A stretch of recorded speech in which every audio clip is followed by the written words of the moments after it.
رمضان کا روزہ آپ نے ہر صورت میں رکھنا ہے، چاہے وہ رمضان کا روزہ آپ کے اندر تقوی پیدا کرے یا نہ کرے۔ روزے کی حکمت اللہ نے کیا بیان کی ہے؟ تقوی، لعلکم تتقون، تاکہ تمہارے اندر تقوی پیدا ہو۔ کیا ہو رہا ہے پیدا؟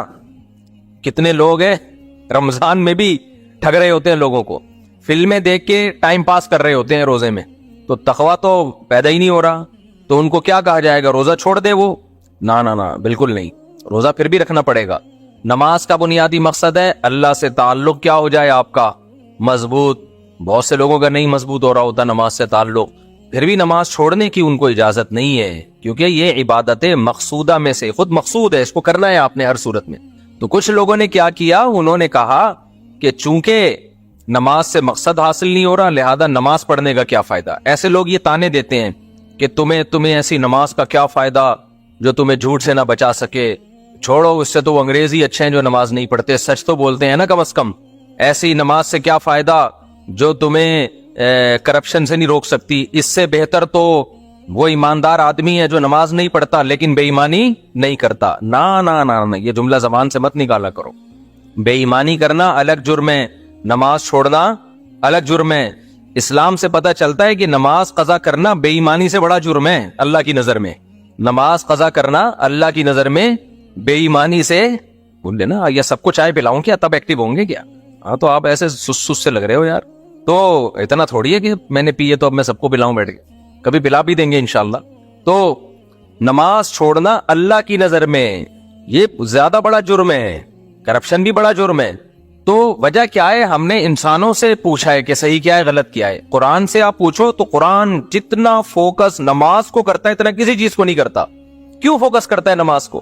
اللہ کہتے ہیں پہلے مجھے تو مانو، اور تم مجھے مانتے ہو اس کا ثبوت پیش کرو، اور اس کا ثبوت کیا ہے؟ نماز۔ جہاں ایمان والوں کی اللہ نے علامات بیان کی ہیں، سب سے پہلے نمبر پہ اگر کسی چیز کا ذکر ہوتا ہے تو وہ کس کا؟ نماز کا۔ نماز قائم کرتے ہیں، نماز قائم کرتے ہیں، نماز قائم کرتے ہیں، باقی سب چیزیں بعد میں۔ معاہدوں کی پابندی کرتے ہیں، یہ بھی اگلے نمبر پہ بیان کیا اللہ نے، ایگریمنٹ کو پورا کرتے ہیں، وعدوں کو پورا کرتے ہیں، سچ بولتے ہیں، سب علامتیں بعد میں بیان ہوتی ہیں۔ اللہ کی نظر میں جب اللہ ایمان والوں کی علامتیں ذکر کرتے ہیں ان میں سب سے پہلے کس کو بیان کرتے ہیں؟ نماز کو۔